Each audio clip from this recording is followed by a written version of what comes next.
Pass கட்சியின் தலைவருக்கும் அதன் ஆன்மீக தலைவருக்கும் இடையே பிளவு இருப்பதாக எழுந்துள்ள பேச்சுகளை கட்சியின் துணைத் தலைவர் டத்தஸ்ரீ துவான் இப்ராஹிம் துவான்மான் நிராகரித்துள்ளார். தலைவர் ஹாடியா வாங்கிற்கும் ஆன்மீக தலைவர் டாக்டர் ஹசீம் ஜாசினுக்கும் எந்த பிரச்சனையும் இல்லை என்று துவான் இப்ராஹிம் கூறினார். தாங்கள் மாறுபட்ட கருத்துக்களை சாதாரணமாக கருதுவதாகவும் மேலும் அடிக்கடி சந்திப்பதால் அவற்றை சமாளிக்க முடியும் என்றும் அவர் கூறினார். ஒரு பிரச்சனை இருந்தால் அதை தீர்க்க தங்களுக்கு ஒரு தளம் உள்ளது என்று அவர் தெரிவித்தார்.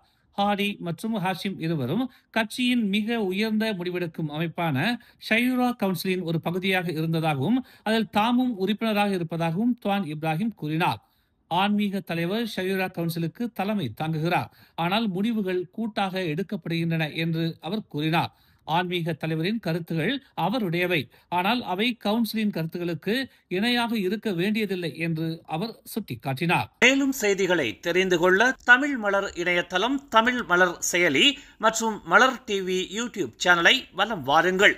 எங்களோடு இணைந்திருக்க மலர் டிவியை பதிவு செய்து கொள்ளுங்கள். உறவுகள் மகிழ்ந்திட விருப்பம் மற்றும் பகிர்வு சேவையை சொடுக்கிடுங்கள்.